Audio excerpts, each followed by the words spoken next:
Let's go. Okay. Yeah.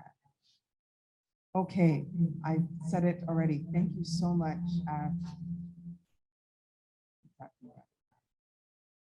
Coming. Ready? Is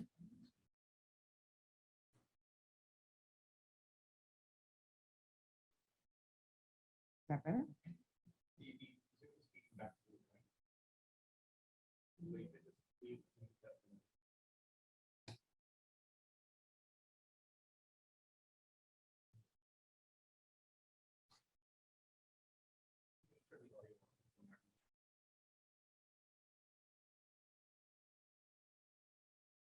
Okay. Doesn't sound like there's three of me, so I think we're good to go. So thank you so much for joining us today. Thank you to you here in person. Thank you to the audience at home, and our apologies for our delay in getting started. But welcome to the final installment of our York Circle at Home lecture series for this academic year, 2021-2022. This year's theme is titled, "O Canada, the True North, Strong and Free, a historical journey through Canada's transgressions of individual and community rights." And today's topic is titled Indigenous Experiences of Parenthood in the Contemporary World.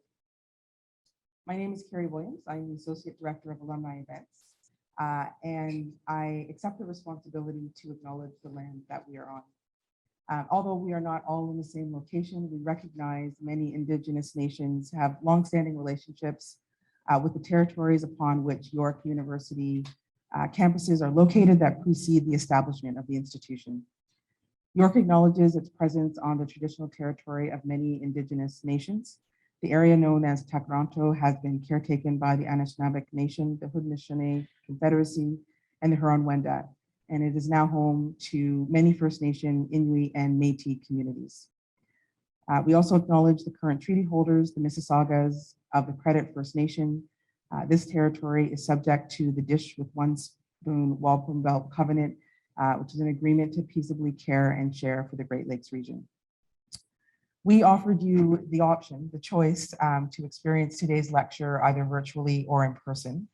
We are so thankful for the response that we received from you and so pleased to be able to host both here on campus and on Zoom for the first time since 2019 through our safe return to campus efforts. For those of you here in person, a lunch will be offered after the event and will be distributed at noon in the Schulich courtyard. Also, you might have noticed it is a bit more bustling than usual here on campus, and that's because York's 2022 grads are convocating, but we are also celebrating our 2020 and 2021 alum who graduated virtually. We're grateful to be able to welcome everybody back to campus with their families and their friends. Also pleased to tell you that York is strengthening its position as a leader in creating a sustainable and inclusive world. We placed in the top 35 post-secondary institutions in the respected Times Higher Education impact rankings. So now I am so pleased to be able to introduce the chair and host of the series, Dr. Rebecca Pillai Riddell, Associate VP Research and Academic Chair of the York Circle. Dr. Pillai Riddell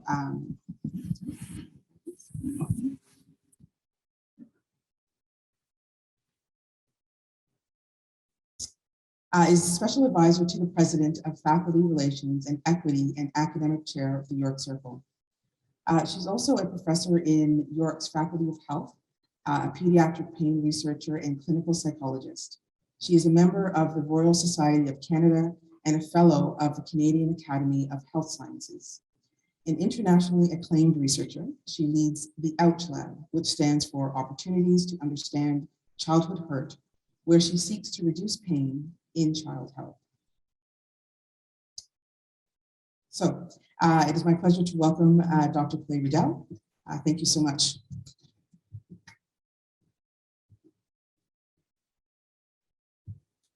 Good morning, everybody. I'm so sorry that we were late, but what a fantastic reason to be late. Life is coming back post-pandemic, or I shouldn't say post-pandemic, but where we are in our staging in the pandemic. And so we're so grateful to be able to have some technical difficulties because there are a number of us together in person gathering for the first time for York Circle in many years. So apologies, and I hope we can bear with our growing pains.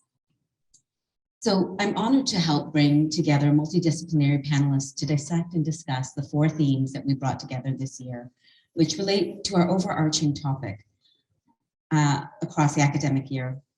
We brought a new format to the York Circle in response to the unprecedented circumstances of the pandemic. We capitalized on the diverse strengths of York's researchers, from policymakers to molecular scientists, to engage our audience in intersections of ideas against specific topics related to the pandemic. This series is actually co-hosted with one of our organized research units. These are specialized units of research excellence for York University. And today we are joined by academics for the Center for Indigenous Knowledges and Languages. Our first presentation will be led by Nicole Muir, and she will start a conversation on the many ways that colonialism breaks up families, and will also discuss how her research fits into the realm of family disruption. Our next presenter, Dr. Angèle Alouk, her presentation will invite reflection on Canada, a nation built on white supremacy, colonialism, capitalism, and anti-Black racism. She will ask important questions, including, how can we raise children in a good way to achieve a good life? How can we raise good people to resist a nation state that is against its very existence? And how can we raise children for a resurgence of Indigenous economies of care? And finally, Dr. Deborah McGregor will discuss what education was and might argue, we'll discuss education, and some might argue remains a tool of colonization. Her presentation will focus on her experience as the granddaughter and daughter of residential school survivors and the role formal education has played in both inflicting trauma and building resilience. She will reflect upon her own educational journey and strategies as a mother and educator in raising her Anishinaabe children to meet the challenges of a largely systemic and institutionally racist society. I'm so pleased that Nicole, Angèle, and Deborah could join us today. I know you will learn so much from their presentations, as will I. Now I'll introduce our first speaker, Dr. Nicole Muir. Dr. Muir is a Métis psychology professor at York. She recently completed a postdoctoral fellowship with the University of Toronto at Well Living House, an Indigenous research center. Professor Muir completed a master's degree in clinical child psychology, followed by a PhD in forensic psychology, both at Simon Fraser University. Within urban Indigenous populations, Professor Muir's research focuses on colonialism, trauma and victimization, foster care involvement, the justice system, and violence risk assessment tools. Without further ado, it's my pleasure to introduce you to Professor Muir.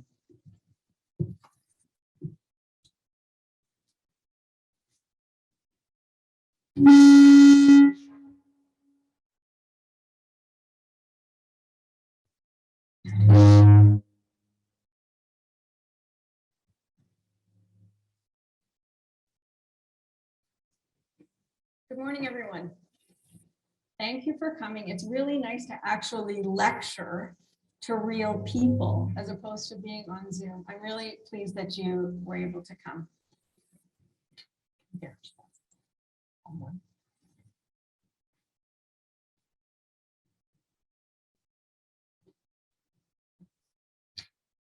So today I'm going to talk about colonialism and Indigenous family disruption. So when I started doing research, I was looking at Indigenous youth in the justice system, but what I realized from doing some community consultation with Indigenous youth justice workers was that colonialism, the context, was often left out of the discussion.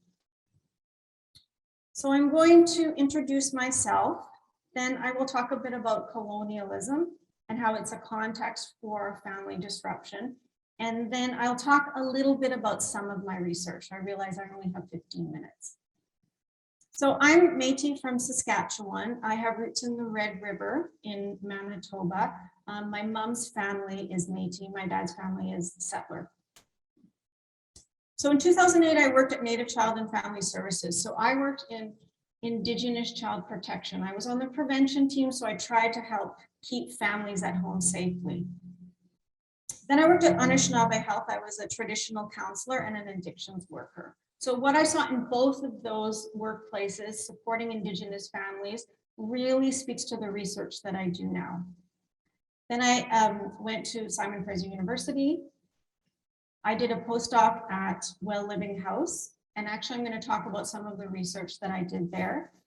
And now I'm working at York University. I just started in February, so I'm brand new. So some of the pictures that I have on my slides are from Rematriate. So you can actually find them on Facebook. And what they're trying to do is to change the story about Indigenous parents, specifically mothers. So you can check them out on Facebook. So this is Brianna Olson, actually. I worked with her in the past 2 years. She's a great jingle dancer.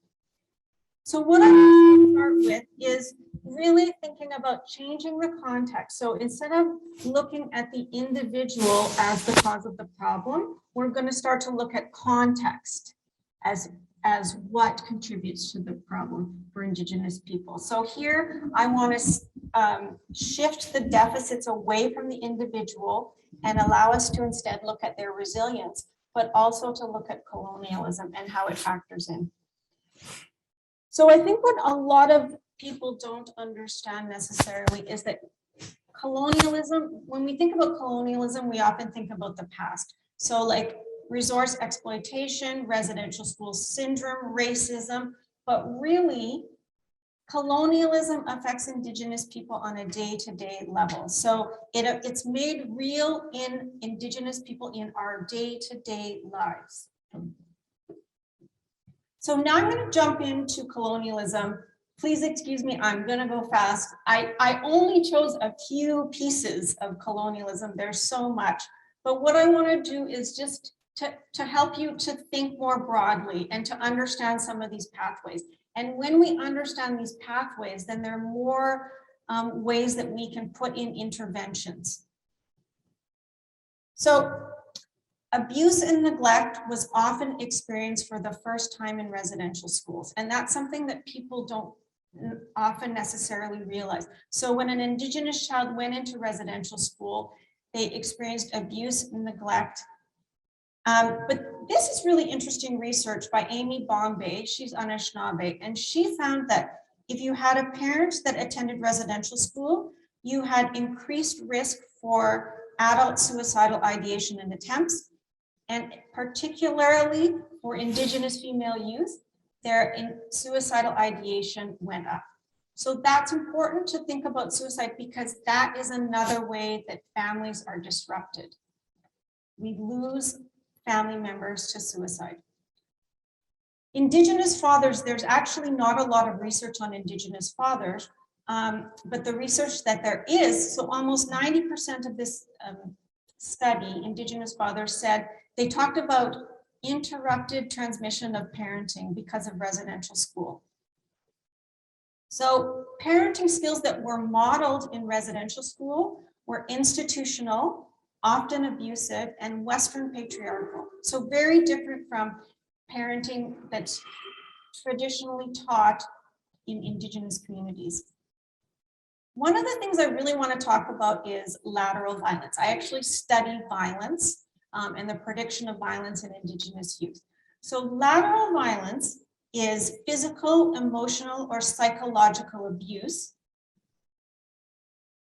It's too dangerous for oppressed people or Indigenous people to lash out at the power structures above them. So lateral violence means that the violence is perpetrated laterally.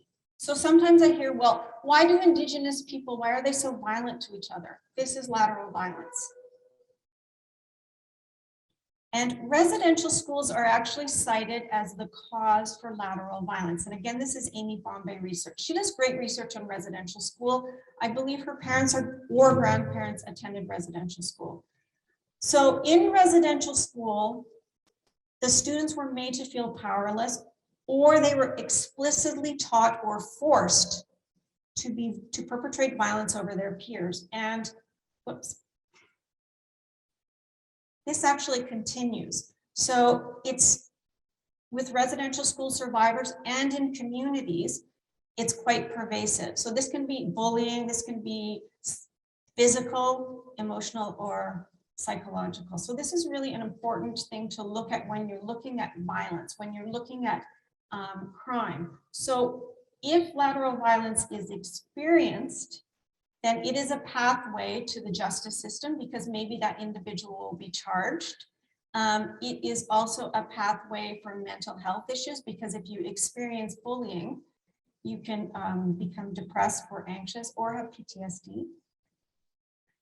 So another way that Indigenous families are separated is through foster care and adoption. So currently in Canada, there are 3 times as many First Nations children in foster care than there were at the height of the residential school. So we often hear about residential school, and how many children, so it's about 150,000, probably more Indigenous children attended residential school. But there's 3 times that many Indigenous children in foster care. In particular, so incarceration rates for Indigenous women are quite high in Canada. So like in Saskatchewan, they can be as high as 90% of the prison population, of the women prison population are Indigenous people. So when you think that about 70% of those Indigenous women in the justice system are mothers. So where do those children go? So I really like this quote. This is from the Missing and Murdered Indigenous Women and Girls report. And it says that children of incarcerated mothers can become secondary victims of crime, experiencing residential disruptions, school changes, separation from siblings, foster care, or periods of time spent with convenient but inappropriate caregivers. They feel shame, isolation, abandonment, confusion, grief, and loneliness. So that's another really important way that Indigenous children are separated from their families. Also, what's often not known is, in particular in Northern Ontario, many Indigenous youths, so around 14, 15 years old, they will often be flown into Thunder Bay to attend high school because there aren't any high schools in their home communities. So this is yet another way that Indigenous children are still being removed from their families. Poverty is really interesting. We know in general, I would say, stats on poverty, but poverty separates Indigenous families. So colonialism feeds into poverty because, I like this quote, it's by Pam Palmater. She says that First Nations people have gone from being the richest people in the world to the most impoverished as their lands, resources, and ways of being were stolen from them. So in Toronto, almost 90%, so 9 out of 10 Indigenous people report living in poverty. One of the things that happens with poverty, so this is another pathway to separation of families, is that we criminalize poverty. So higher rates of Indigenous offending were associated with high rates of crime. Further, if there's high rates of poverty, this is associated with risk for Indigenous gang membership. And foster care. So one of the things that we know from the research is that many Indigenous children go into foster care for what is deemed neglect. And what neglect is poverty. So not having enough food, not having a safe home, maybe living in a homeless shelter. So by addressing poverty, we can help keep Indigenous families together. So almost 50% of Indigenous adults in Toronto had Child Protection Agency involved in their care when they were children. And the rates are actually going up. So now almost 60% of Indigenous parents in Toronto have had a Child Protection Agency involved in the care of their child. So I'm not going to go through this really complicated picture, but what I want you to note is the navy blue squares, those are foster care. Look at how many paths from colonialism lead to foster care. Look at how many paths from colonialism lead to the justice system. So one of the interesting things about this picture is that there are many, many avenues for intervention that we're not currently using. So I really like this quote. This is from an article actually on how residential schools contribute to diabetes. But this quote works for all of the things that I've been talking about. So it says, what does it mean when the disproportionate disease burden currently faced by Indigenous communities is, in large part, the product of a residential school system that the Truth and Reconciliation Commission has found nothing short of cultural genocide? So what does it mean when current therapeutic regimes and research programs have mostly ignored Canadian policies like residential schools in producing the current system? So all this stuff that I study is pretty depressing. So I was thinking, oh, I'm going to present all this stuff, and then it's like kind of a downer. So I wanted to talk about some of the research that I've done that brings families together. So just at the start of the pandemic, Indigenous organizations in Toronto got together and we opened a Doje Minuna Sewanang, which is place of healthy breathing. So this is for Indigenous people. First it was for testing, but then we pivoted to vaccines. And we also built in We Count COVID research project. So we wanted to count how many Indigenous people were getting vaccinated, how many Indigenous people in the city of Toronto were getting tested. So one of the things we did last summer, which was super fun and brought families together, was we had a vaccination powwow at University of Toronto. So what we did was we worked with the university, and we have as many Indigenous staff as possible at these events. And we had dancers, we had drummers, we had singers. So you could come in, get vaccinated, and watch powwow, which was great. So there's another picture of the teepee. And so this at the corner of Doje Minuna Sewanang, that's the logo for the treatment center. So it is actually at St. Clair and Bathurst. So I'm going to leave it at that, but this, I love this picture. Look at how this mother is looking at her daughter. So Chimigwich, and this is my email address if you have any additional questions. Thank you.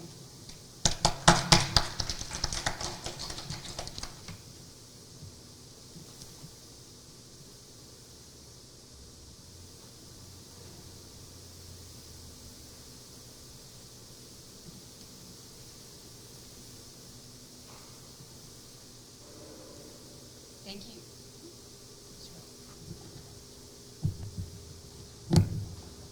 Sorry. Thank you, Dr. Muir, for that very insightful presentation. Now I'd like to introduce our next speaker. Dr. Aluk is an assistant professor in the School of Gender, Sexuality, and Women's Studies at York University. As a member of the Big Stone Cree Nation in Treaty 8 territory, her research is mainly focused on the political economy of oil and gas in Alberta. She specializes in Indigenous feminisms, life course approaches, Indigenous research methodologies, cultural identities, and the sociology of family and work. Professor Aluk, thank you for joining us. I'll turn it over to you.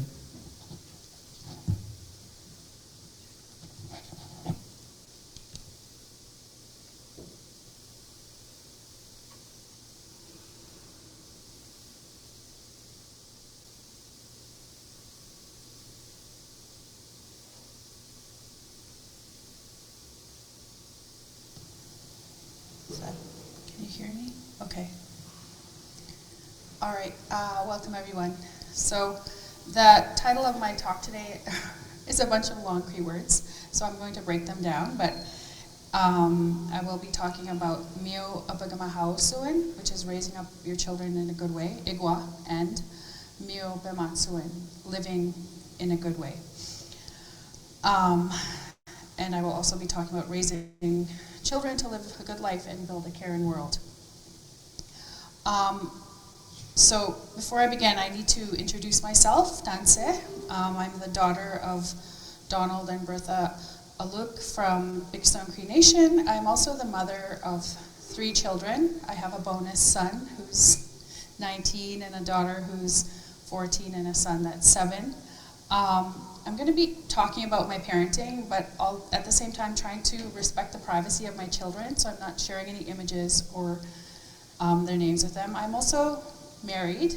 My husband is of Jamaican and Trinidadian descent. We met in 2003, so you can do the math.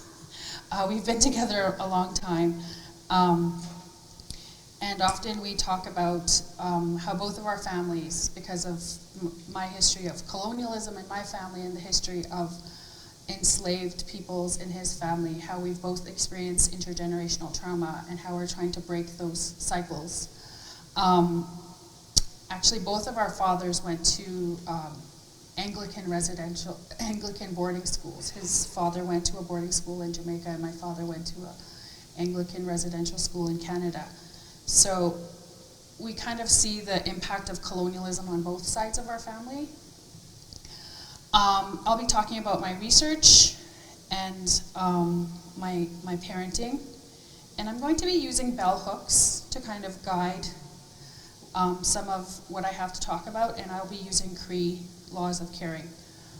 So I have begun exploring the idea of building caring economies based on feminist economics and Indigenous economics of care. Through this work, I've come to explore these three Cree concepts. This is actually, I've been using these concepts in a new book that I'm working on called The End of This World, where I talk about caring economies as a way out of the climate crisis. So the first concept, as I mentioned, is Mio Ipagmahawasuin.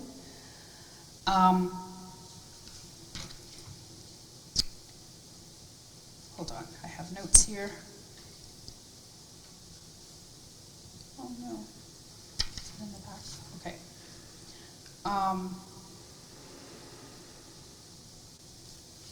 Sorry, I've messed up my notes here. So,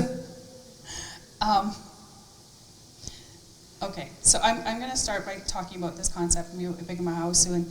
So I first came across this concept in literature through Sylvia McAdams' work. She's a Cree legal scholar, and she talks about raising children up in a good way. She says a Nihio child is born with many gifts. Nihioiwin, which is our language, Bimatsuin, which is life, and Bimachahawin, which is livelihood. More specifically, there are 4 gifts given to them: emotional, mental, physical, and spiritual.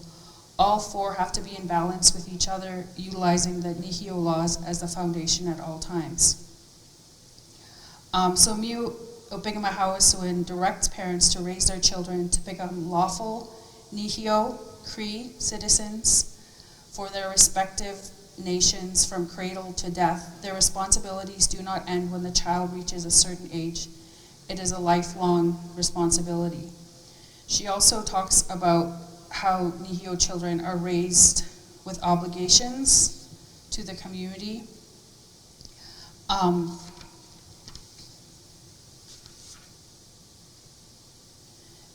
And she also talks about how Mio Ipagmahawasuin will lead to the decolonization and asserting of Indigenous sovereignty. But I've also heard my mother and my aunties use this concept growing up, and especially more now as an adult. And they use this concept in my family to describe parents who do a good job feeding, clothing, teaching, and caring for their children. It's normally used to describe parents who are present and attentive to their children's needs. It describes parents who show love and caring in both overt and quiet ways. And it also is used to describe both mothers and fathers. I was joking with my sister last night of when I've most heard this word used is in reference to one of my brothers and my husband. And I was telling my sister, why doesn't she describe me as a good, raising my child up in a good way? But I think it just shows that parenting is important for both men and women. In my research, I used the concept of Mio Bimatsuin. So it's a term that's been taken up by Indigenous social work and health scholars to describe a holistic understanding of well-being and living. I use this term in my own research to describe the balance that is needed between family and work, sometimes referred to as work-life balance. Also the balance between paid and unpaid labor in families, and also the right that Indigenous people have to decent work and livelihoods on the land. So I kind of extend this to understand family and work. And to me, to live a good life is to live in balance with Mother Earth, with our human and non-human relations, and within family and community.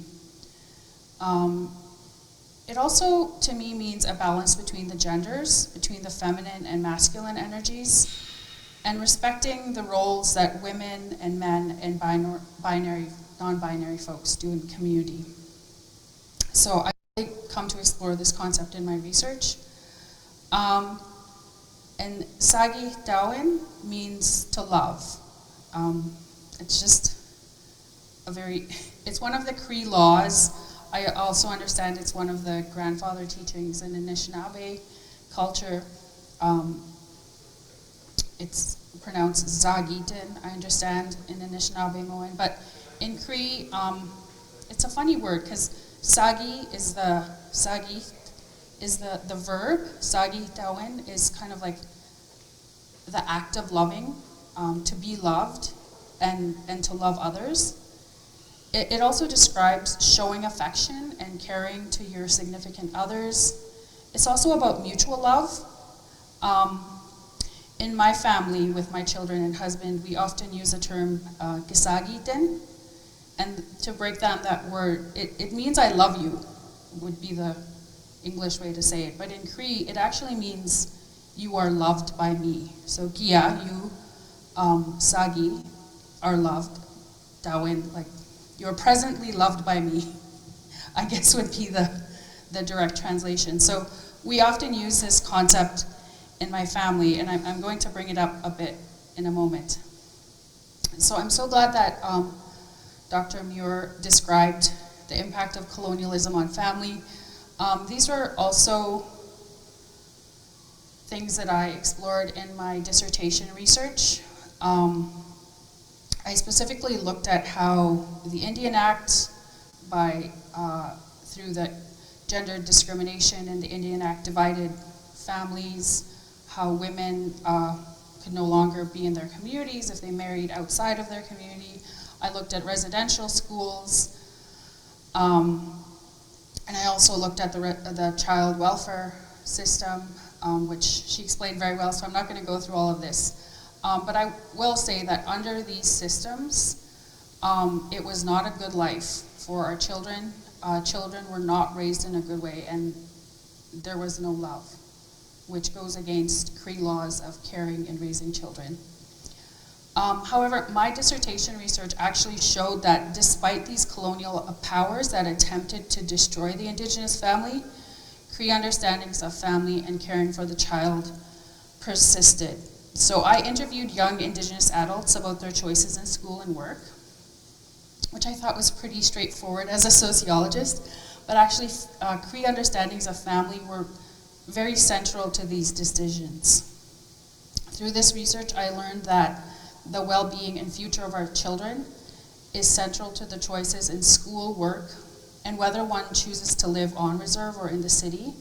I learned that on reserve extended family networks helped care for children and raise children.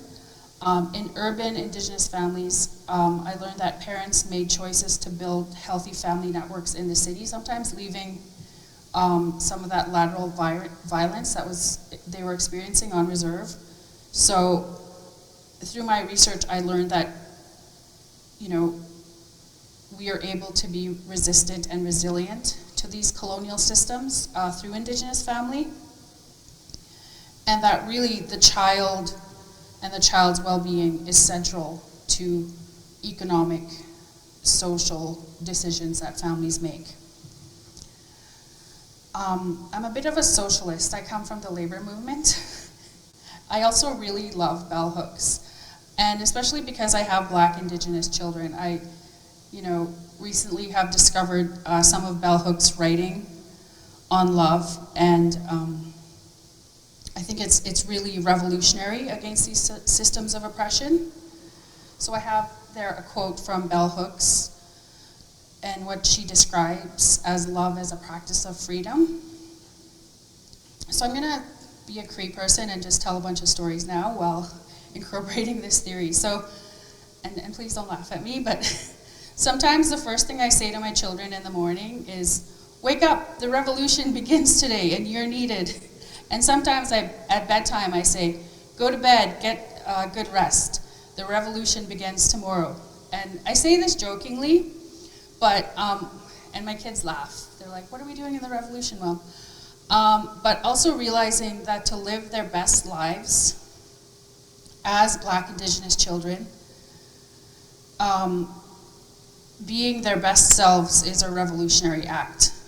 I also remind my children that their ancestors were hunters and warriors, that their Japan, their great-grandfather, actually hunted until he was 82 years old. So my family has a history of living on the land and with the land. And that my children are the descendants of enslaved peoples and also indentured workers that survived. So I teach my children, we're warriors, we survived this, and you are meant to do great things. My children are the descendants of enslaved Black peoples who migrated to Canada from Jamaica to build a better life for themselves. They're also the descendants of, they have family from India that descended to Trinidad. So my husband's family is very interesting as well. My husband's more sweet. He wakes up the children by saying, rise and shine, God loves you, you're going to have a good day. So we just try to instill in our children love and strength. And that's why I really, earlier this year I was reading some bell hooks, and I attended a lecture by Cornel West. And I'm really inspired by this idea of love as revolutionary.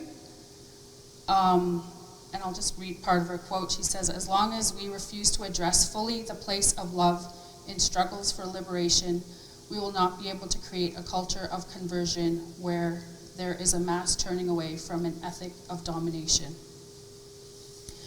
She also talks about love as an ethic. Embracing a love ethic means that we utilize all the dimensions of love, care, commitment, trust, responsibility, respect, and knowledge in our everyday lives.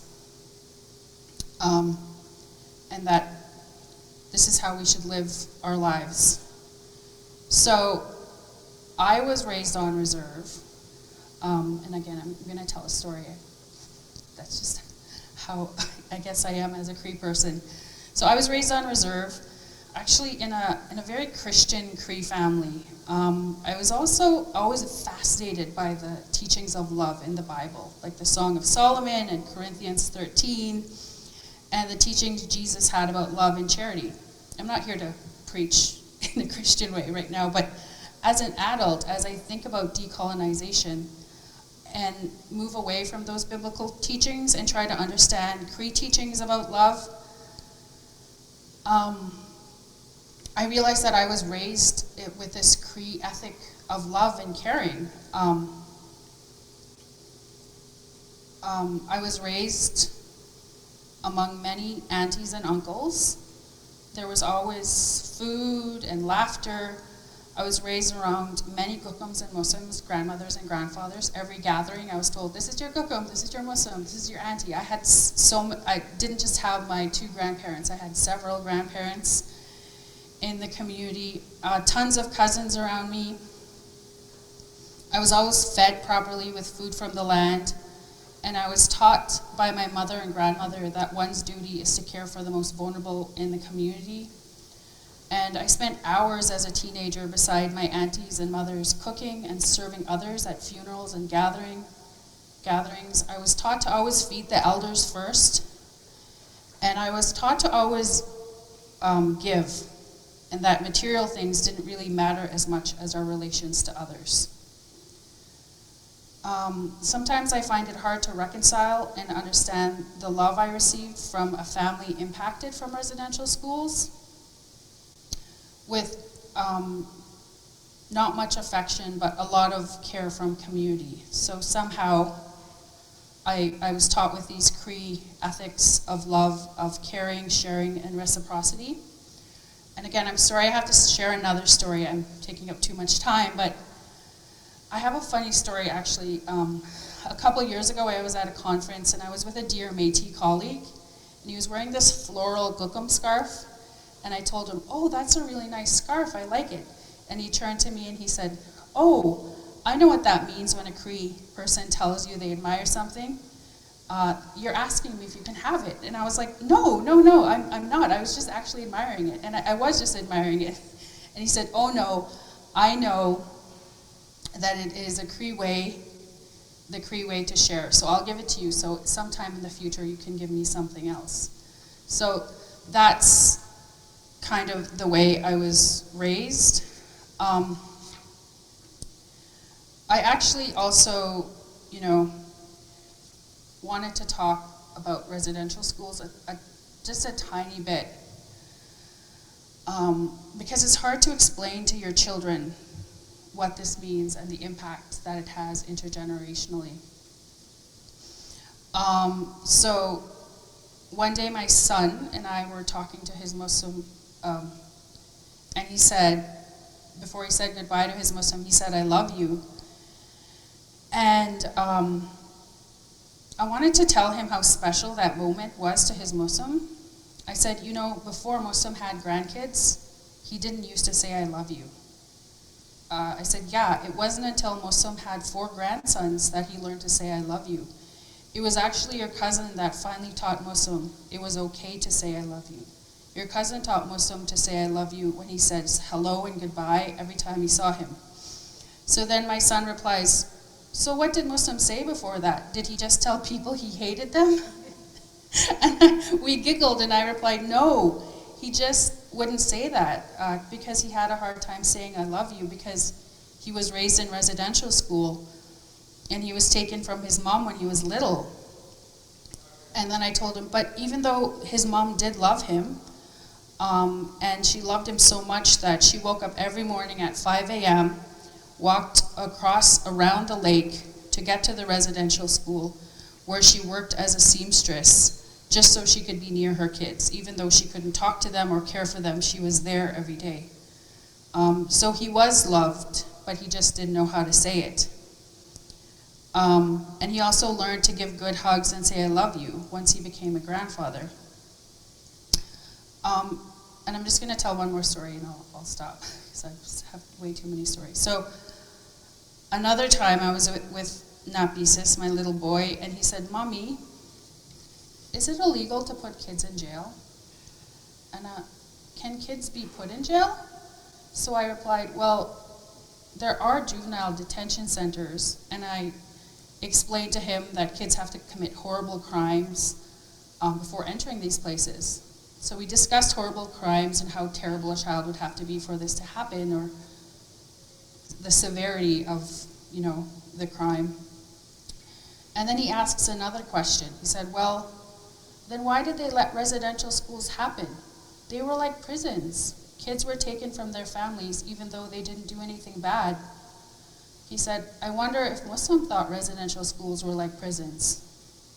And I didn't know how to answer that. So I said, I don't know, son. Muslim did say it was very lonely at night. So why don't we call him and ask him? So we called his Muslim and he says, "Muslim, was a residential school like a prison?" And then Muslim replies, "Yes, they were." And then Gukum chimes in and explains how terrible they actually were. So, we have these discussions in my family of residential school. And I think the only way we can really deal with these things, especially with having Black Cree children in an urban environment, the only way I can kind of resolve these things is by teaching them an ethic of sharing, caring, and reciprocity. From a young age, I've also had to teach my children about being treated differently on reserve and in the city because of their color of their skin. From a very young age, my daughter realized her fair-skinned Métis cousins on the reserve got in trouble less than her, even though they were all doing the same naughty things. Like one time they all chased a wild cat into a bush and they got in trouble, but she got more scolded. They took candy when they shouldn't have, and then she got scolded more. So my children have learned that there's colorism in our community, that they're treated differently because they are darker skinned. There was actually also an incident with another Indigenous child in their school that came up to them and said, I don't like black people. So then we had to have an intervention with the school, and the school had to introduce anti-black racism and have these workshops. And my kid said to me, I don't want to talk about that. I just want to play. And we tried to, being parents, we just said, well, do you want to talk about it? What does it mean to be black and, different? And he just said, I don't want to talk about it. So, we've had these moments where they've experienced anti-black racism, especially because, my family speaks Cree, and there is a Cree word to say black person, Gaskatiwias. So we've had to learn how to use that word in a non-derogatory way in our family. But these discussions can be very heavy at times, so I try to raise them with sharing, caring, and reciprocity, and to focus on the fact that they're contributing members of our family. My children and I survived the pandemic through a lot of learning and doing, which I think is how I was raised with my gukum and my mom on reserve.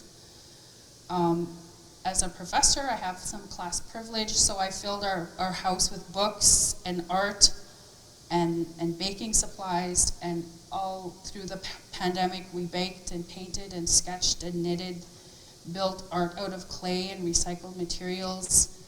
And every day my children had a new project, whether they were writing or creating art. So I've tried to raise my kids to read as much as they can and to create and be creative. So I know as long as they know their skills and minds are valued, they'll have value in themselves. And this was how I was raised in community. So through this way, I'm trying to give them a good life and raise them in a good way. I also want to mention my children have now also been introduced to this concept of Black excellence, because my daughter won a Black Excellence Award. And so my husband's been talking to them about what that means in their art and in their contributions to our community, and their academics as well, but mostly community. So that is the end of my talk. So thank you very much. I hope I didn't go over time. Crees tell too many stories. I will try to stop now.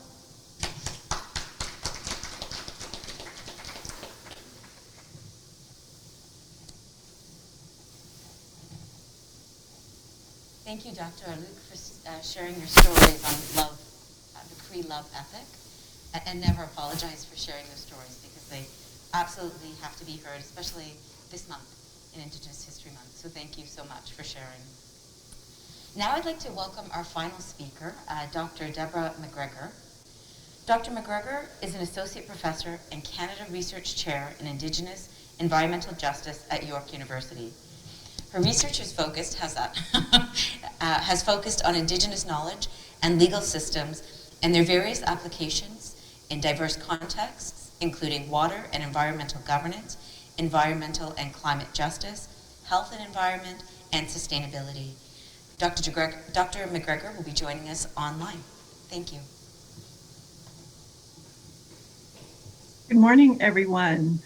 So I envy that folks have been able to be there in person. I'm just not there yet in my own coping strategies with as I ease into, I guess, a new way of being. I want to thank Dr. Muir and look for their context, and because it'll just help me launch into some of the stories that I want to share. So I just love those stories. Hopefully you can hear me. I think there was feedback, but I'm thinking it's gone now. In terms of my work as a as an educator and as a parent, in both of these spheres, and some of the work that I've done over the years. Since I think I told Rebecca what I wanted to talk about, I've sort of shifted a little bit. So hopefully what I'm going to share with you makes sense. And since I don't really want you to see this like great big face like on screen, I did prepare a PowerPoint. Partly it also keeps me tries to keep me on track. So I'm just going to try to time myself here. Let's see if I'm able to self-regulate in some way. But here we go. So while I'm setting up here, I did want to comment a little bit on what Nicole mentioned and Angel, in that a lot of the times when people are learning about Indigenous people, a lot of it is statistics.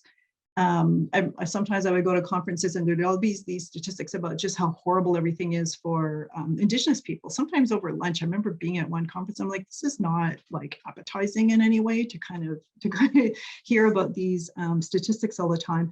And also that we experience a lot of these traumas in our everyday lives. So it's almost a year to the day when the remains of children were found on a residential school site. So that's traumatic for everybody. So when these happen, it impacts Indigenous peoples in our everyday kind of lives. I'm pretty sure what we saw happen, a week or so ago in the United States in one of the schools. Like any parent is really trying to figure out, how do I keep my child safe? So these things impact our everyday lives as well. So hopefully I will make sense. I will also share different stories, and as was mentioned in the introduction, my grandmother and mother are residential school survivors, and much like what Nicole and Angel talked about, is how do you break that cycle? And she worked really hard to try to break that cycle as an educator. And ironically, almost my sisters anyway, almost all of us in some way, shape, or form are educators.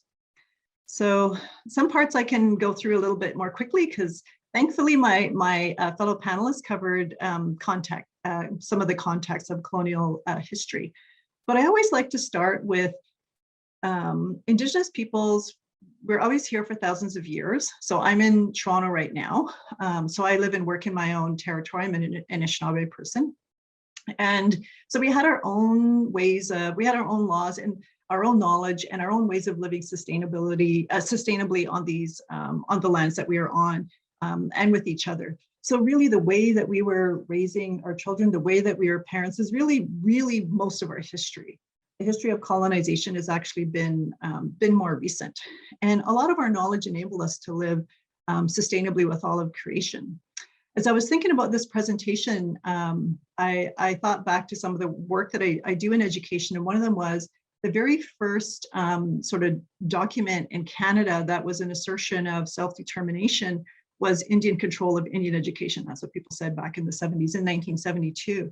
And one of the goals of their philosophy towards education that was outlined in that report was that the child could be themselves and could be proud of who they were, that they would respect and understand others, and that they would learn to live in balance with the natural world. There was 3 of them, and that was one of them. So that was actually a specific goal of what people were trying to revitalize in education for Indigenous children. So to me, I always remind myself of that, like our societies, we already had this in place, and there's a disruption, and a lot of what we're doing is trying to revitalize a lot of those traditions. And as Angel talked about, there's different formations that it shows up in that may not always be obvious to others. Because I too, like in my family, in my community, it's very Catholic. And so sometimes it wasn't always obvious to others in terms of how values were being passed on, and how people wanted to continue to treat children despite different interventions by the state. So this is important always. This is my starting place. We already had this. We already knew how to do this. and then there's disruptions. So I'm not going to spend a lot of time on this, but I do like to remind people that I'm here as an Anishinaabe person when really so many centuries of policies and state intervention and church intervention, all kinds of interventions were to ensure that I wouldn't be able to be here to be able to talk about what I'm talking to you about today. And that was through the resilience of my ancestors and my family, despite these. And these are just different reports. And also, as Jill pointed out, is also along gendered lines, and also in Nicole, how Indigenous women are far overrepresented in the in the justice system. So violence is still, unfortunately, a huge, I don't even know if I want to say feature or characteristic. I'm not a sociologist, and Angela, you'll have to give me the words around this, is when Colton Bushy was murdered, so he's the picture of him, I remember having to pull over on the side of the road and just cry. Like, so that affected, I'm pretty sure, every Indigenous mother in the country and family, because it could happen to any one of us. And that there was this enormous injustice, insecurity in the world. And this is the broader society that we live in. And it had huge implications, I think. So this isn't just something that happened way over there in another province. This is like in our lives. Recently in Toronto, 2 young Black men were murdered. My sons knew both of them. So in the school that they went to. So even as a parent, that I try to create this, I'm hoping, a safe environment. You're not like, it's still there. It doesn't matter whether I grew up in my First Nation as well, raising my kids in Toronto, that there's this overlay of violence and murder, despite also juxtaposition to this history of resilience and knowledge about how we can be in the world. So it's not academic or abstract or conceptual to us in our everyday lives, especially as educators, even in a university. And here, all of us are going to be in a position. This is what we teach too. So you're having to convey a lot of this in ways that others are going to understand without them backing away because it's too heavy. People and women in my relatives and women in my community are also, murdered, I guess. So violence is a feature of our lives as well, as Nicole pointed out. But it's not the only feature of our lives. So this is the residential school that my mother went to, and there's a picture of my mother in the school. She has a story to tell. One of her friends who was a bit older than her, this residential school had high school, and weirdly, the non-Native community went to the residential school high school because there was no other high school in the region. So her friend went to college afterwards, and my mother took herself out of residential school to go with her friend to this other school. And the Indian agents really came down hard on her, said they weren't going to pay for this. She should go back to the residential school, but she refused. She just said, I don't care if I have to work all night cleaning toilets in the hospital, I'm not going back. So she was she still is very feisty that way. Like, she's just like, nope, not doing it. I think she passed that on to her children. Like, sometimes they just go, nope, that's not going to happen. So this is my family, and my mom and my sons, and my dad and my son. So fortunately, even though I live in Toronto, like, my community is very accessible. So they do spend a lot of time there. My younger son used to always say, well, I live in Whitefish River or Birch Island. I just go to school in Toronto. I just happen to go to school in Toronto. I just have to put up with it, because I have to go to school. So, and to me, I think about this again because as an educator, we're thinking, what is the statistics and data telling us a lot of this research? Well, young Indigenous men or boys have more of a chance of going to jail or being in conflict with the law than going to post-secondary institutions. So this is what a lot of this context of colonialism and capitalism, gender-based violence has basically kind of tells me, right? Like, so many conferences I've been to and have to listen to this.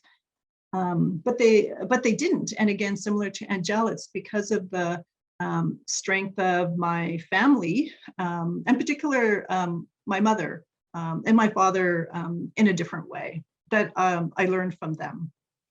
So I wanted to connect a lot of this also to the land. So this is the work, this is from Laurie Lambert, who's Abenaki, and she wrote a book called Indigenous Research for Indigenous Survival. And she talks about how our own healing and our own resistance and revitalization is going to come from also a healing of the land, that the land also has been traumatized. And if the land and waters and the natural world that we depend on is traumatized, then we're going to be traumatized as well, that we actually need to mutually heal within this. And I've thought about a lot of this in my research as I delve into planetary health. And then what does that have to do with raising children or education?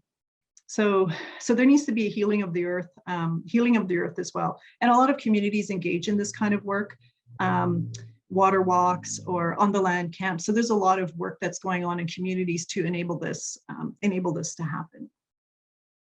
So a little bit into the research that I'm doing. So living well, what are our responsibilities? And Jill talked a little bit about this. What is our responsibilities as Anishinaabe parents and people is to live well.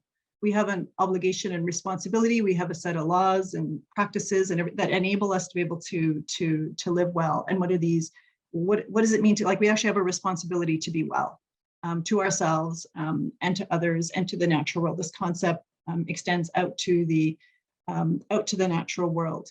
And also extends out to, again, I would link this to planetary health as well, which is sort of becoming more of a thing and starting to see more Indigenous knowledge and people's engaging with that, partly because we already had our own, I guess, for lack of a better word, theories and concepts and knowledge around how to achieve that.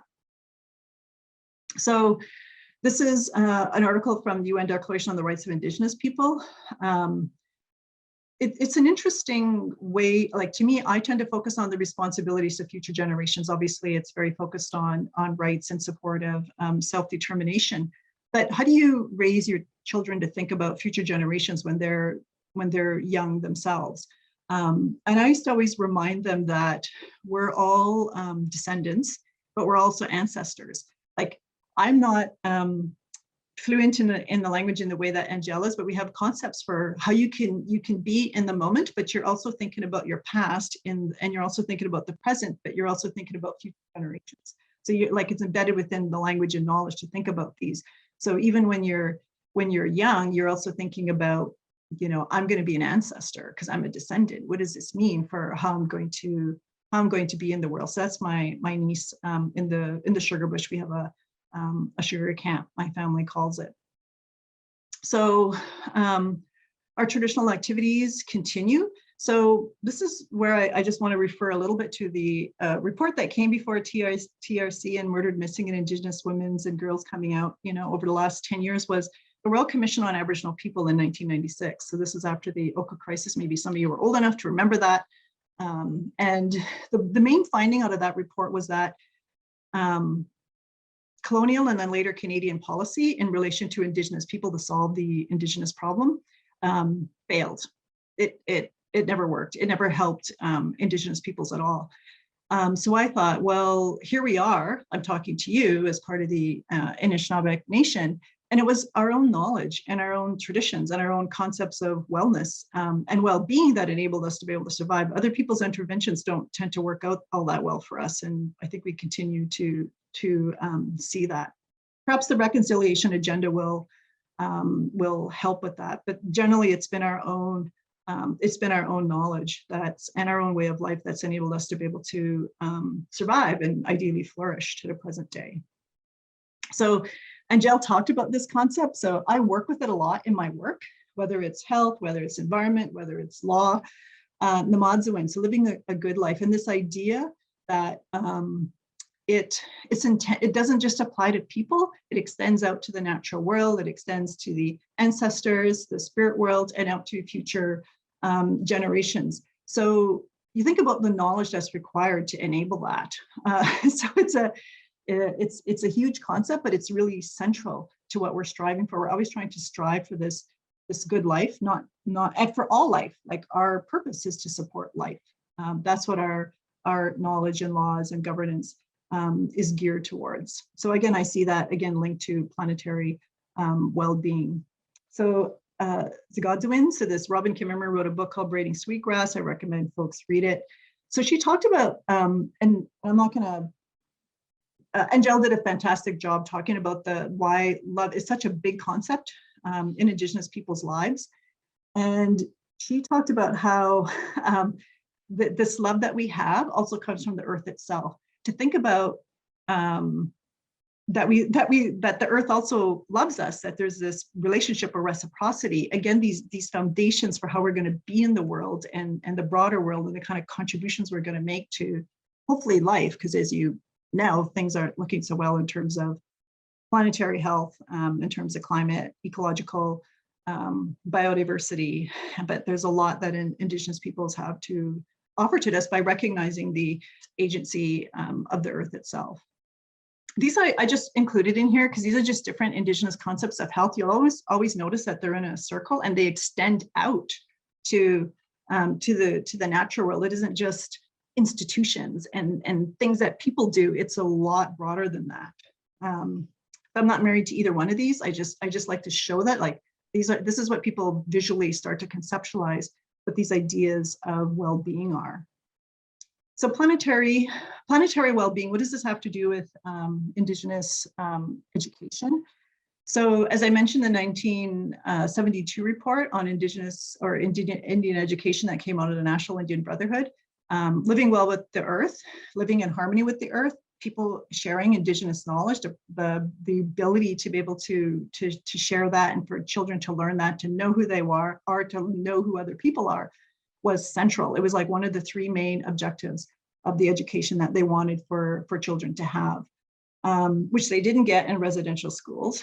And you're starting to see in education now, in actually probably land-based camps, being out on the land, are also being embraced also at the post-secondary level in universities. I'm not going to say that much here, other than also recognizing that the earth also cares. Again, this philosophy and ontology of how we understand being in the world.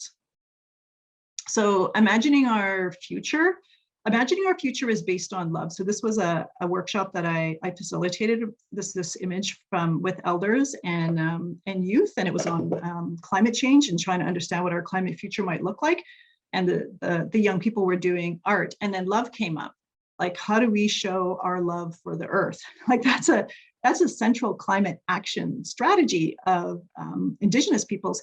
And I'm in these other climate change circles, and no one talks about it there at all. Like, it's not a central idea or concept. So it's not, so it's in our families and in our communities, but it's also in relation again to the natural world. How do we imagine this kind of future? And again, remembering that we're descendants, but we're also going to be ancestors, and we're always thinking about future generations.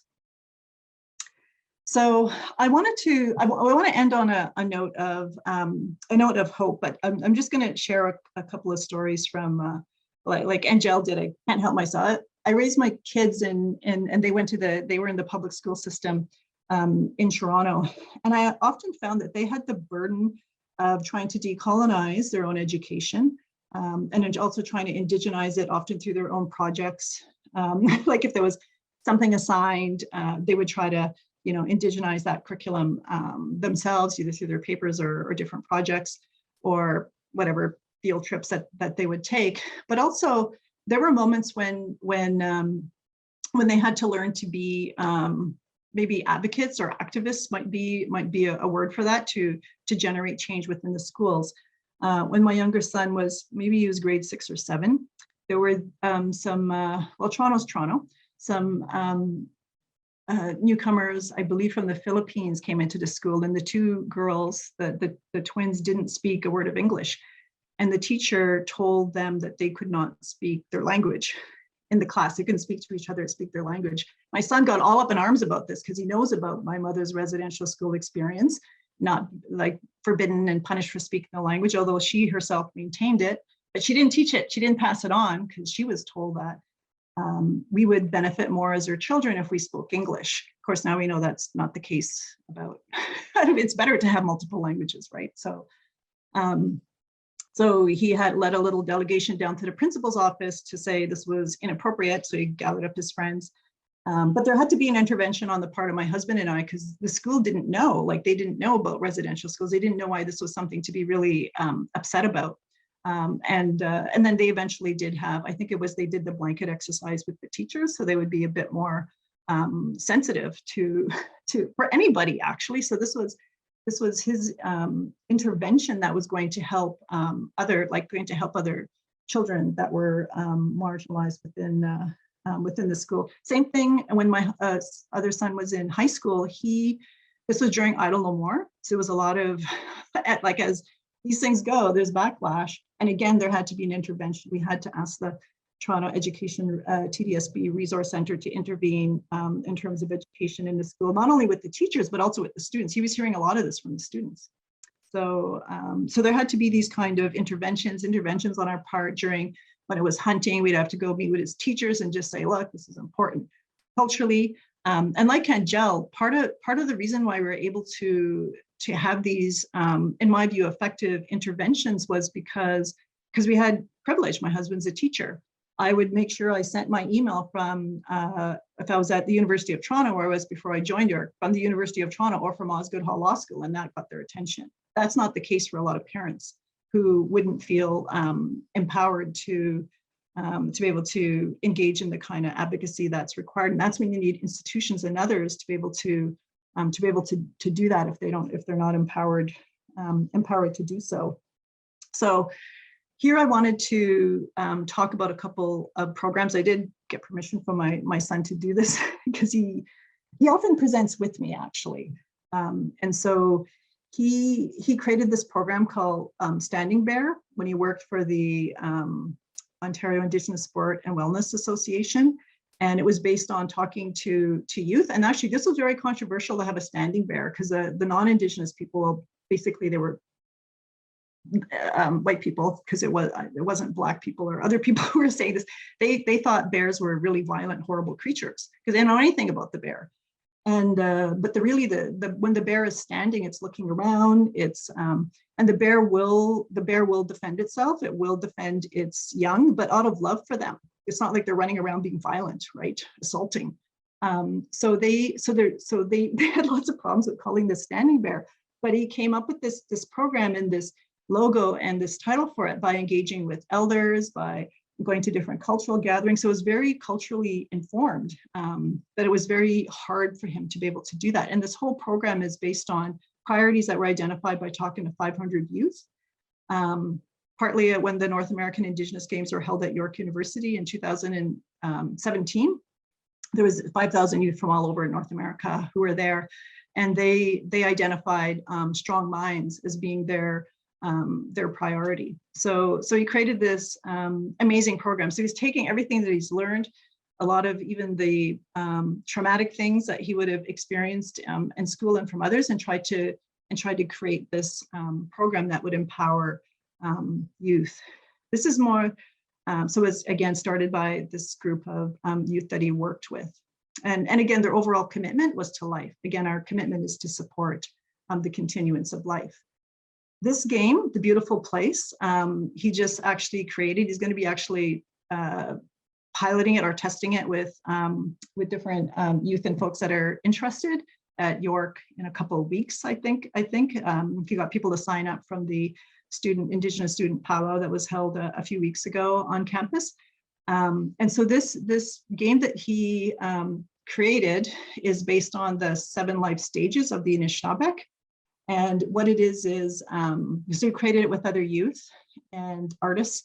And basically, I don't like using this as a frame of reference, but it's almost like the opposite of what Monopoly is, which is all about capitalism and gaining more and having more than other people. It's about how to be a good person in the world. So instead of gaining stuff, capital, you're gaining knowledge by being of service to your community, being a leader in your community. So it's you gain knowledge and experience, and then you apply it to be helpful to your community. So he designed this whole game around that based on his experiences and making sure, and engaging with elders and other youth. So these are both like youth created, where despite everything that we're facing, there's still these, and love being one of the life stages and central in this in these concepts and humility in terms of these principles in order to how to live well with fear. So I wanted to leave you with that.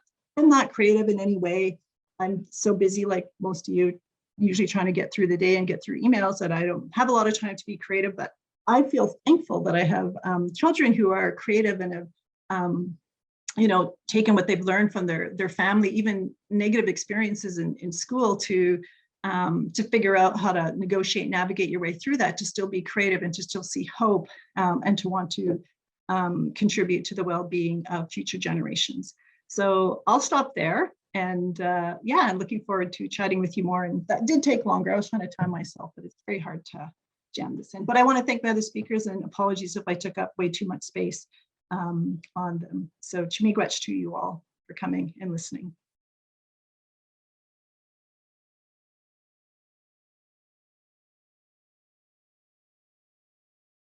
Deborah, I don't know if we can hear the clapping in the room as well. So I want to thank everybody for their engaging talks. There was a lot of sharing of important historical aspects of family as they bring it into a contemporary discussion about their research. And so it's been a privilege to be here today, this morning. So as you have probably put together, we have two people here in audience. So Dr. Aluk and Dr. Muir are here in person, and Dr. McGregor is at home in Toronto, but still somewhere close, I assume. And we will feed our questions in this way. So I will be looking at my phone because we are communicating this way to make it smoother. And I have the first question, so you can still feed questions, and I'm hoping this is right, through the chat or the Q&A. We're still doing that, and I'll get the questions fed to me via text. So the first question is, and I think this could apply to any of our speakers, how do you make the meaning of the word settler in a family of Cree and Black descent? So guys, how do you understand that word?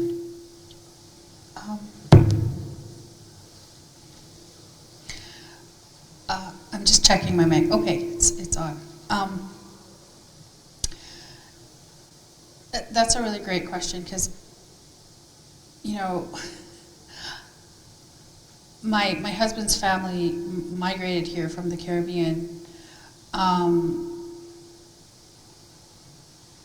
and so we understand them as settlers, but also that they had a unique journey, and also being the descendant, and I'm speaking on behalf of my husband and his family, so I'm a little bit uncomfortable, but also at the same time we've had these discussions that, you know, being the descendants of enslaved Black peoples, that his family didn't make that choice to come over to the Caribbean, and so that is part of that history as well. But also part of his family's history is that resilience as new immigrants to Canada, and that they face a different experience when they're here because they're racialized compared to white settlers who settled on the land and are part of that British colonial system.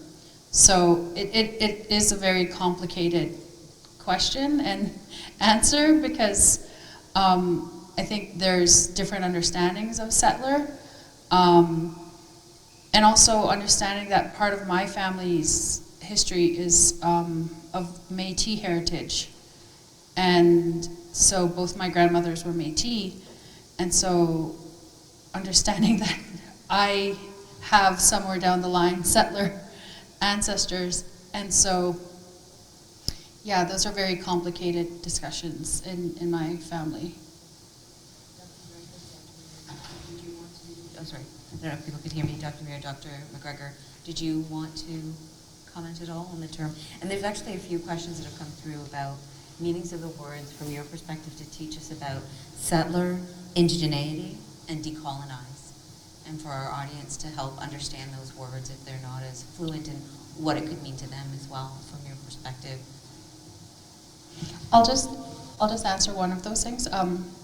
Like for my family, we really talk about like Black indigeneity. Like my children understand that they are Black and Indigenous, and that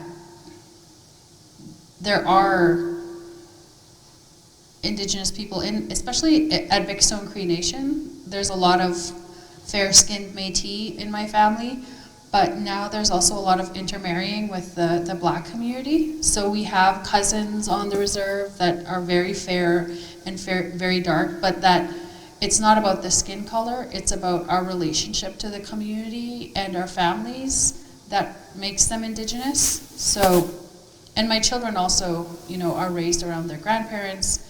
We spend time on the reserve too during the summers now that we're in Toronto, but also they've always gone to Indigenous education schools and have learned Indigenous languages and culture and music. So part of that as well is part of what we've tried to teach them. Nicole, would you want to go next, and then Deb? So I'm going to speak about decolonizing.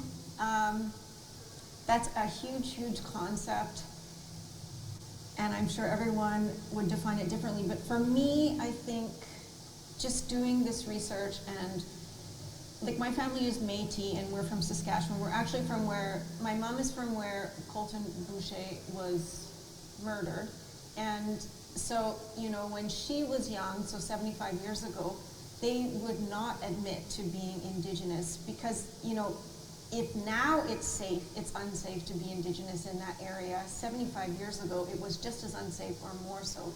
So growing up, I always kind of knew we were Indigenous, but for me, I think decolonizing is for me to learn my history, for me to understand that I'm enough.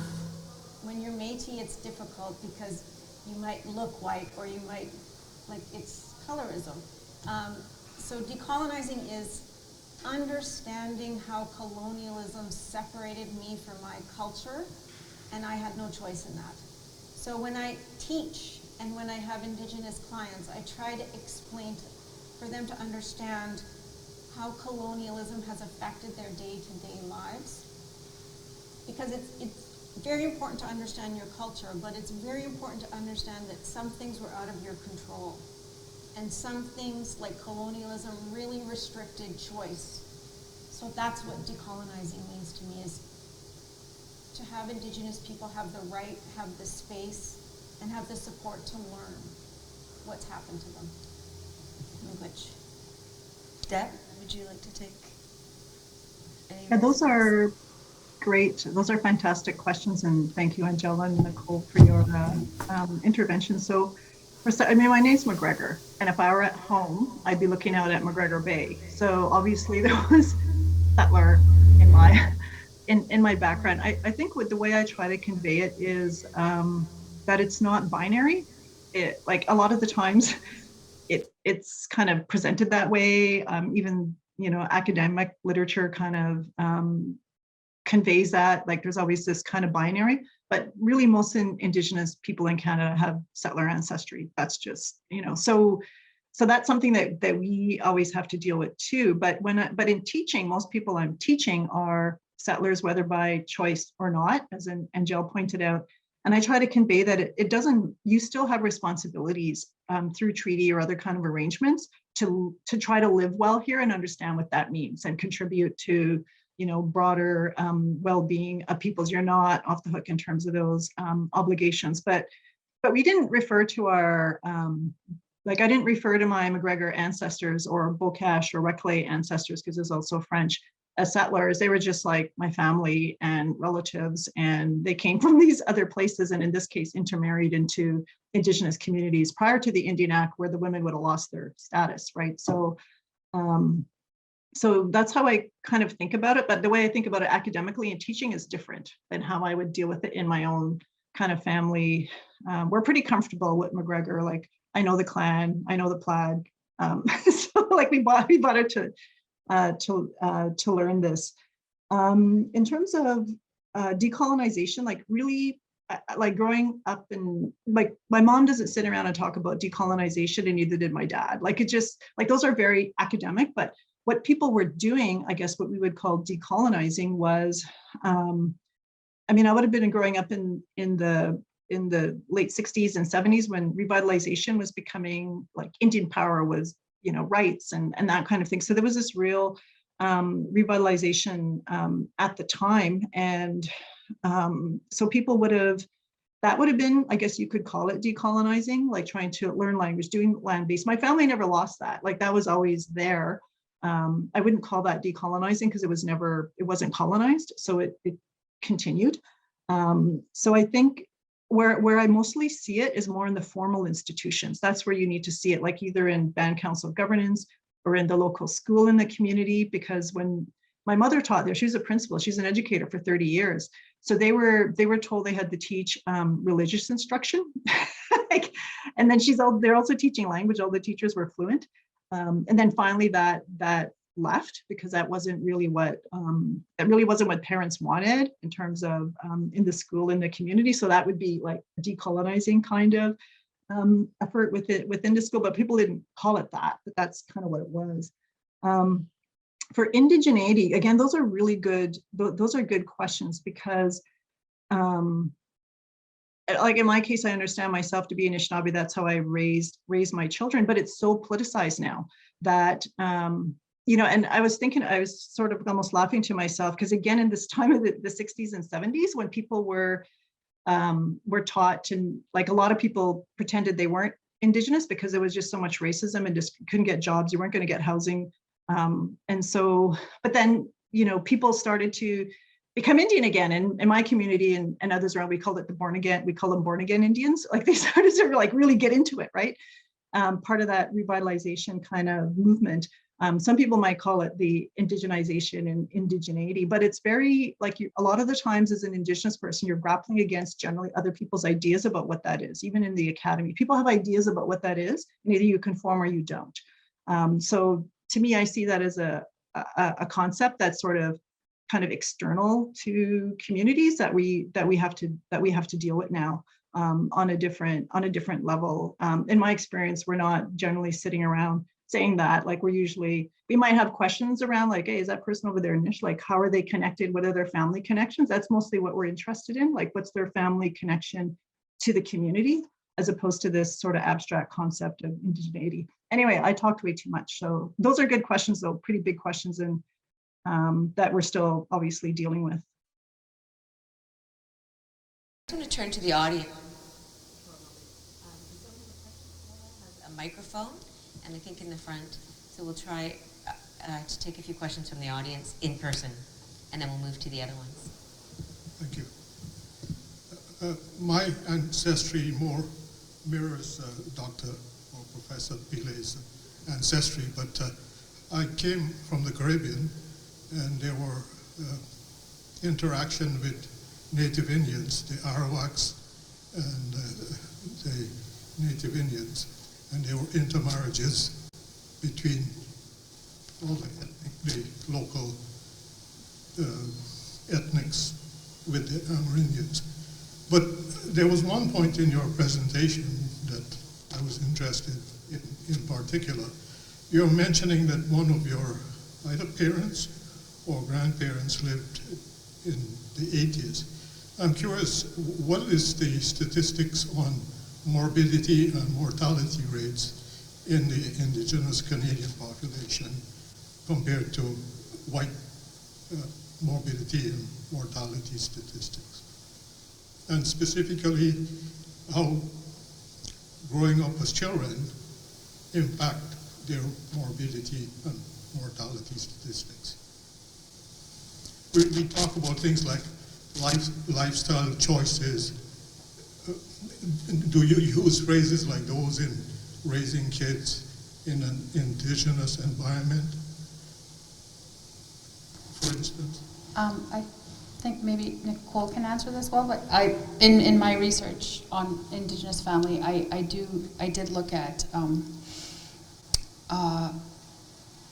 social determinants of health, and normally you talk about employment and housing and access to education as determinants of health. But what I found when I was doing my research is that if you had attended a residential school, and I think Nicole had spoken to this, that you're more likely to suffer from certain illnesses and also multiple chronic illnesses at the same time. So I know that that research is there, that it does increase the likelihood of especially things like diabetes and heart conditions and mental illness. And so I'm aware of that research, but I don't know if I use it that much in my daily life or research anymore.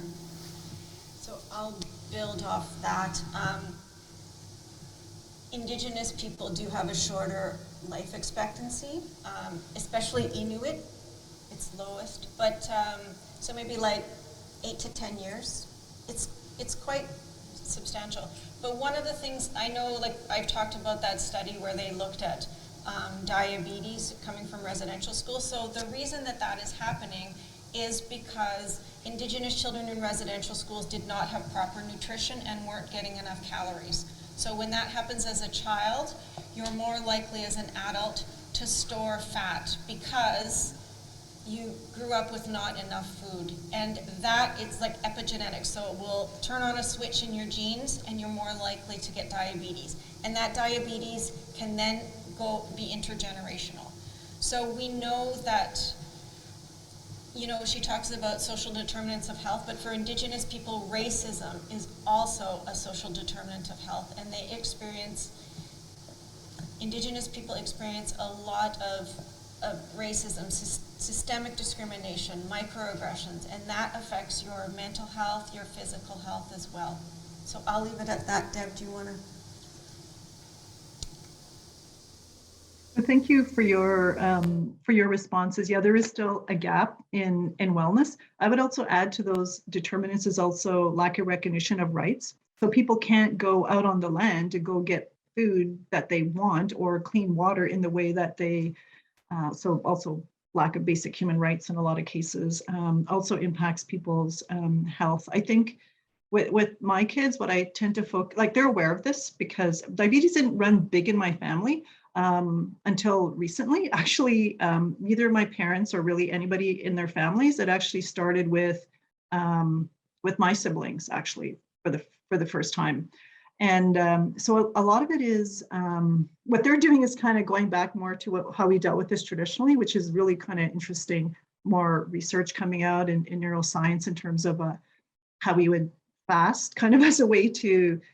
Anyway, there's things that we did to deal with wellness that are now starting to experience a revitalization and understanding in communities. I think with my kids, because of constantly, so I grew up in a community where everyone was Anishinaabe. Everyone was poor. I didn't think about it too much. It was how it was until we had to go to school off reserve. But my kids were constantly surrounded by everything not them. And so a lot of what we work on now is self-care. Like, how do you stay sane in this kind of world is a big part of it. Like, how do you stay connected?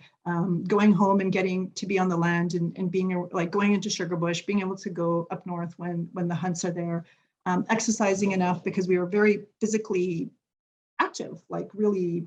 Historically, we're not that far away from our ancestral way of life, right? So that's a big part of what I focus on for my kids. I wish I were better at it myself, but for my own self-care. But that's a big part of it too. Is how do you enable how we took care of ourselves into this context that we're living in? All of us living in an urban context now. So good question. Thank you. Before I go back to the chat, I just wanted to give the in-person, they get lunch and another chance at questions. Okay. The next question, there has been a lot of coverage on the impact of mothers during the pandemic. What are some experiences Indigenous parents may have had related to this?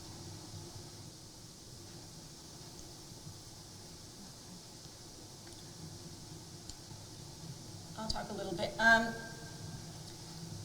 I don't know that I haven't looked, I don't know if there's a lot of research on this yet, specifically for Indigenous mothers, but some of the things we know in general about how the pandemic has affected families are higher rates of domestic violence, We also, and because we know that Indigenous women and Indigenous men are more likely to be victims of intimate partner violence or domestic violence.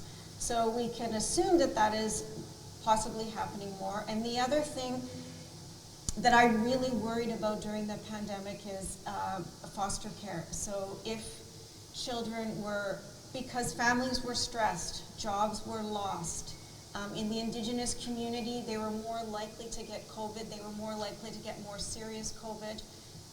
So there was a lot more stressors for Indigenous families. So that can play out in different ways with Indigenous family members and with children. So I would say probably more and more research will start to look at this. But during the pandemic, I was involved in some COVID research. But for us during the pandemic, we focused on trying to support families to make sure they had enough food and trying to support medical support around them, so like vaccinations, testing.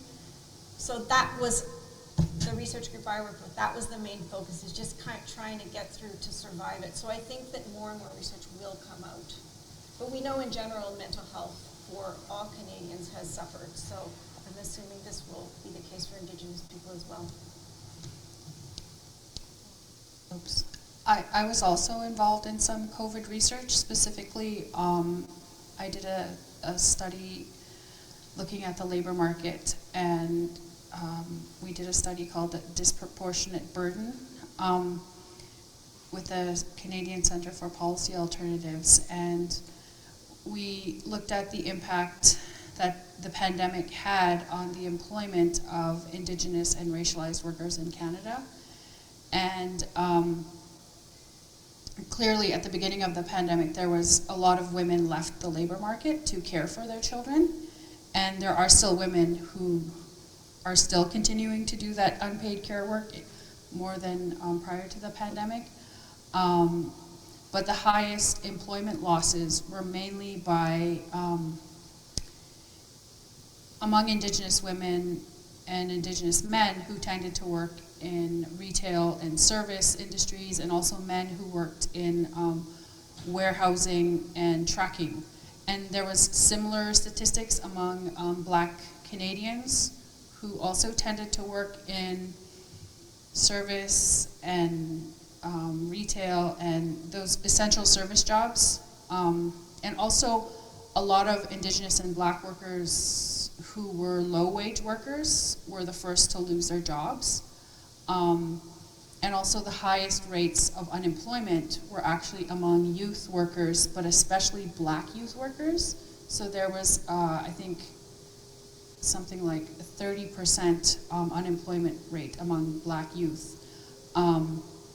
So in terms of the labor market, Indigenous and Black workers were more deeply affected, especially women and youth, but also it's going to take Indigenous and Black workers longer to recover financially and economically from the pandemic. And then when you look at it as employment as a determinant of health, there's a bunch of families out there who lost work, who cannot afford housing or access to health care, and then all these other things that come out of those economic situations, like increased violence, are, I feel, directly impacted by what happened to Indigenous and Black workers during the labor market, and especially mothers. Right now, the labor researchers are saying women have pretty much bounced back, but that's mostly white women, if we're honest about it. Indigenous women that work in public service, like education and law and the arts, are doing okay, but yeah, it's disproportionately impacted racialized and Indigenous workers. Deb, did you have anything to add? All I would add to that is like women tend to be the heads of households, so when they're impacted, then then everybody is. But I also noticed when communities needed help, women often stepped up, did a lot of the fundraising, Northwestern Ontario, trying to get things to communities. So they were able to still utilize those kind of skills that they had in terms of community building and helping in order to help others. So I found, maybe because I'm a woman, so people were connecting with me and seeing how I could help in different ways, but it tended to be women, and they would mobilize people to try to get food to communities especially remote communities where food wasn't getting there because they're remote. And so that is something that I found, just as Angel and Nicole pointed out, gender was definitely an issue in terms of how the pandemic played out, but also I found women also stepped up to kind of organize and try to think about other families and communities' well-being as well.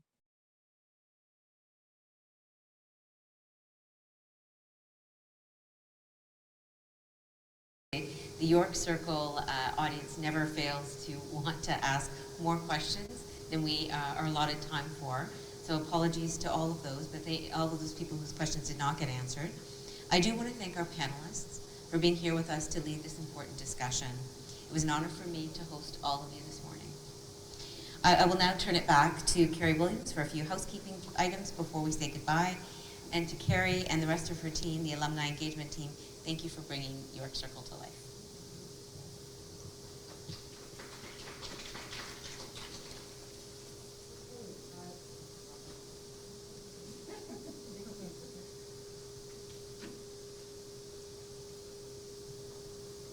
Thank you.